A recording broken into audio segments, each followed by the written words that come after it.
अगर आपसे सवाल किया जाए कि क्या एक पिता अपनी बेटी से इतना नाराज हो सकता है कि उसकी जान ले ले, क्या पिता अपनी उस बेटी को मौत के घाट उतार सकता है जिसे वो उड़ना सिखाए, जिंदगी जीना सिखाए, खेलना सिखाए, तो शायद आपका जवाब ना होगा। लेकिन आज की इस केस को सुनकर आपका ना भी हाँ में बदल जाएगा। हम बात कर रहे हैं राधिका यादव मर्डर केस की। पूरे केस के बाद अगर कोई सवाल अभी भी बाकी है तो वो है, आखिर क्यों एक पिता ने हैवान का रूप ले लिया और अपनी ही बेटी को मौत की नींद सुला दिया। तो कहानी में आगे बढ़ने से पहले चैनल को सब्सक्राइब कर ले। गुरुग्राम के सेक्टर 57 सुशांत लोक के एक घर में ज्वाइंट फैमिली के साथ रहने वाली राधिका के दिन की शुरुआत ही काफी अच्छी हुई थी, क्योंकि आज था उसकी माँ का जन्मदिन। लेकिन राधिका की माँ की तबीयत खराब थी, तो राधिका ने सोचा कि वो किचन में जाकर अपनी माँ के लिए कुछ अच्छा बनाकर उन्हें सरप्राइज देगी। वहीं सुबह के करीब 10:30 बजे राधिका के चाचा कुलदीप यादव अपने बेटे के साथ ग्राउंड फ्लोर पर मौजूद थे।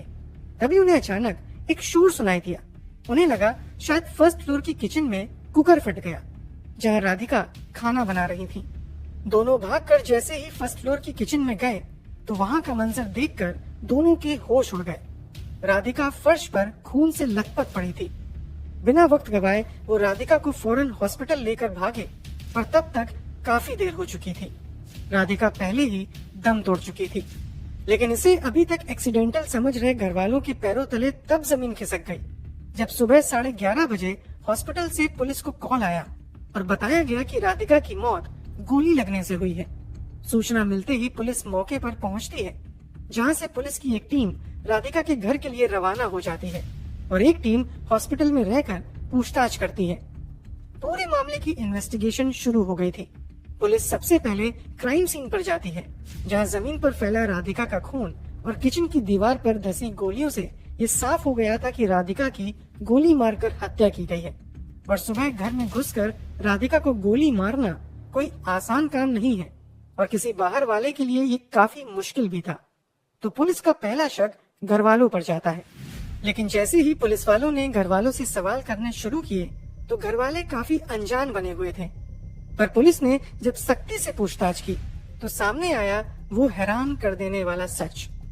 पूछताछ में पुलिस के हाथ लगा था कबूलनामा, और ये कबूलनामा किसी और का नहीं बल्कि खुद राधिका के पिता दीपक यादव का था। दीपक यादव ने अपने कन्फेशन में जो कुछ पुलिस को बताया उस पर विश्वास कर पाना काफी मुश्किल था।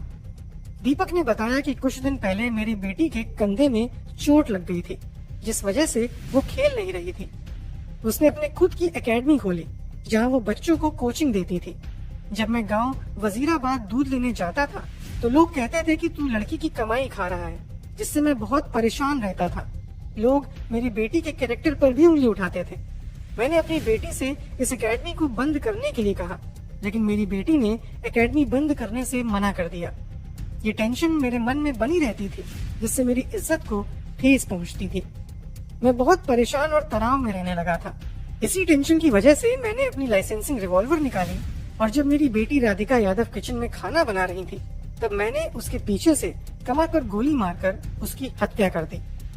पुलिस के हाथ अपराधी और उसका कन्फेशन दोनों आ गए थे, लेकिन जो अभी तक पुलिस के हाथ नहीं आया था वो था प्रूफ और पोस्टमार्टम रिपोर्ट। इसलिए पुलिस ने इन्वेस्टिगेशन जारी रखी।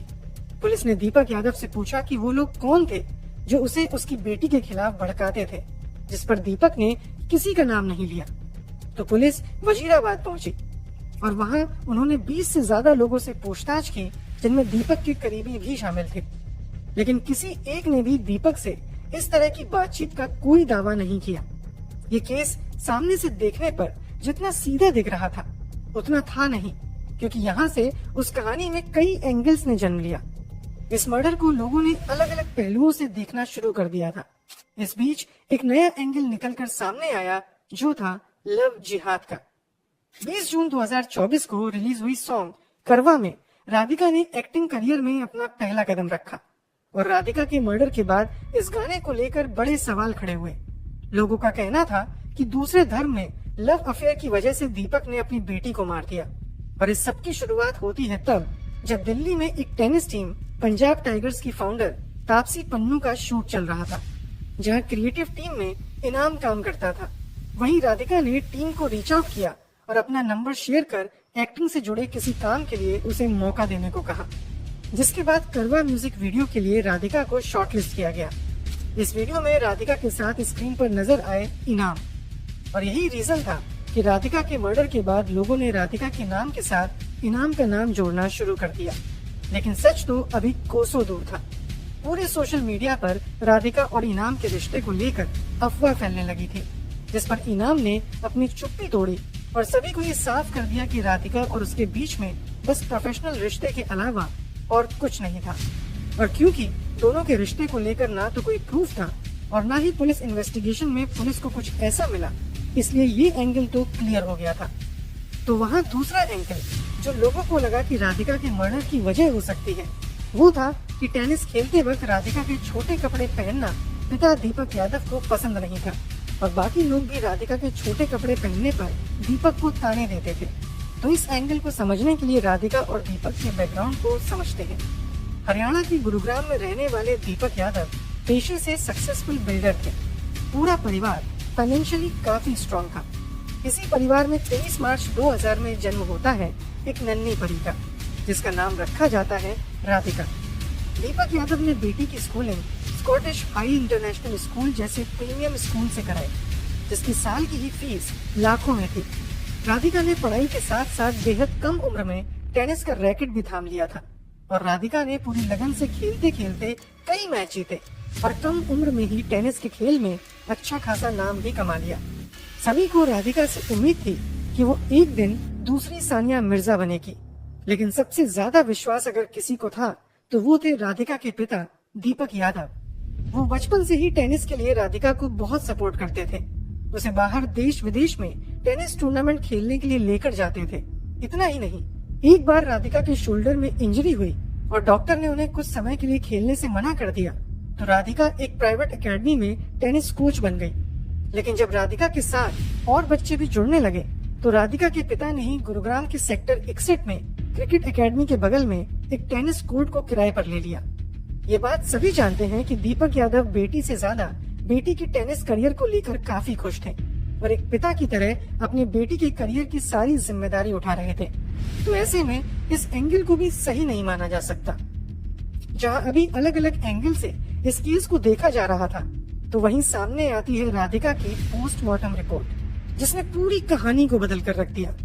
रिपोर्ट में साफ निकलकर सामने आया था कि राधिका को गोली सामने से मारी गई थी, जो बॉडी के बुलेट रेंट्री और एग्जिट पॉइंट से पता चल जाता है।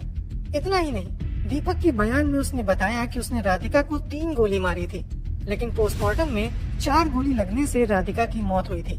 अब सवाल ये उठता है कि अगर राधिका को गोली सामने से मारी गई, तो आखिर दीपक ने अपने कन्फेशन में पीछे कमर पर गोली लगने की बात पुलिस को क्यों बताई? तो इसके पीछे कुछ भी वजह हो सकती है, जो अभी तक साफ नहीं हुई है, क्योंकि दीपक ने खुद हत्या की बात स्वीकार कर ली थी। इसलिए कन्फेशन के हिसाब से गोली कहाँ लगी, ये केस के आउटकम को बहुत प्रभावित नहीं करता था। फिर भी इस केस में 2 वजह देखी जा रही थी। अपराध के समय अपराधी मानसिक रूप से टेंशन में था, या अपराध के बाद डर की वजह से उसने गलत बयान दे दिया ताकि खुद को सजा कम या ज्यादा दिखा सके। क्योंकि दीपक बार बार ये बोल रहा था कि उसने कन्या वध कर दिया है, इसलिए उसे फांसी होनी चाहिए। जहां इस केस को police open and shut case मान रही थी, तो वहीं लोग अभी भी पूरे केस को लेकर नए नए एंगल सामने लेकर आ रहे थे। लेकिन फिर एक बार कुछ ऐसे प्रूफ निकलकर सामने आए जिससे ये केस पूरी तरह से साफ हो गया। इसी कड़ी में सोशल मीडिया पर सामने आई राधिका की दोस्त हिमांशिका, जो खुद भी टेनिस प्लेयर है और राधिका के साथ पिछले 10 साल से थी। हिमांशिका राधिका से काफी क्लोज थी और राधिका उसे कई बातें अक्सर बताया करती थी। हिमांशिका ने सोशल मीडिया पर एक वीडियो पोस्ट किया, जिसमें उसने राधिका और उसके परिवार के रिश्ते के बारे में खुलकर लोगों को बताया। हिमांशिका का कहना था कि उसके परिवार वाले पहले से ही राधिका पर काफी रोक टोक करते थे और उन्हें सोसाइटी का काफी डर रहता था। राधिका बहुत टाइम से अपने घर पर सफर कर रही थी। उसे घर पर बहुत घुटन महसूस होती थी। यहाँ तक कि अगर राधिका कभी हिमांशिका से बात भी करती थी, तो उसे दिखाना पड़ता था कि वो अपने किसी दोस्त से बात कर रही है। हिमांशिका ने ये भी बताया कि राधिका को लेकर जो लोग निगेटिव बातें करते थे, उससे पिता दीपक राधिका से ही नाराज हो जाते थे। सिर्फ उन 4 बातों के चक्कर में कि ये मेकअप करने लगी है, छोटे कपड़े पहनती है और दीपक राधिका की कमाई खा रहा है, ऐसी बातों पर ध्यान देकर उन्होंने अपनी ही बेटी को मौत के घाट उतार दिया। सिर्फ दीपक की सोच की वजह से आज राधिका हमारे बीच नहीं है। इतना ही नहीं, इसका एक और प्रूफ है राधिका के व्हाट्सएप मैसेज जो उसने अपने फॉर्मर कोच अजय यादव को किए थे। अजय ऑलरेडी दुबई में सेटल है और राधिका ने अक्टूबर 2024 में उन्हें मैसेज कर ये कहा था कि वो कुछ टाइम के लिए घर से निकलना चाहती है, ऑस्ट्रेलिया या दुबई में इंडिपेंडेंटली रहना चाहती है क्योंकि घर पर काफी रिस्ट्रिक्शंस हैं और वो कहीं भी इंडिपेंडेंटली रहकर कुछ कोर्स भी करना चाहती है। राधिका के घर में 2 हफ्ते पहले से चीजों में बदलाव दिखना शुरू हो गया था। धीरे धीरे राधिका के खिलाफ उसके पिता के मन में कई ख्याल जन्म लेने लगे थे। घर की दीवारों के पीछे जुर्म की एक नई कहानी तैयार की जा रही थी। लगभग 2 हफ्तों से ही राधिका अपने पिता की बजाय अपने माँ के साथ टेनिस कोचिंग जाती थी। अगर देखा जाए तो राधिका का पहले एक्टिंग में इंटरेस्ट दिखाना, उसके बाद दूसरे देश में रहकर कई कोर्स करने का ख्याल आना शायद राधिका के पिता के लिए बर्दाश्त से बाहर था, क्योंकि राधिका से ज्यादा राधिका के टेनिस करियर का ऑब्सेशन अगर किसी को था तो वो थे राधिका के पिता। पुलिस ने इस केस को एक ओपन और शट केस बताया, जिसमें पुलिस के पास राधिका के पिता के कन्फेशन के अलावा कोई क्लियर मोटिव नहीं था। दोस्तों, जो होना था वो तो हो चुका है। हम सभी अदालत के फैसले का सम्मान करते हैं। फिर भी आपके अनुसार इस पूरे केस में क्या कुछ हुआ होगा, कमेंट बॉक्स में जरूर बताएं। अगर आपको हमारी मेहनत पसंद आई हो तो वीडियो को लाइक करते हुए शेयर भी करें। क्राइम की दुनिया से जुड़ी ऐसी ही कहानियों के लिए हमारे साथ लगातार जुड़े रहें। धन्यवाद।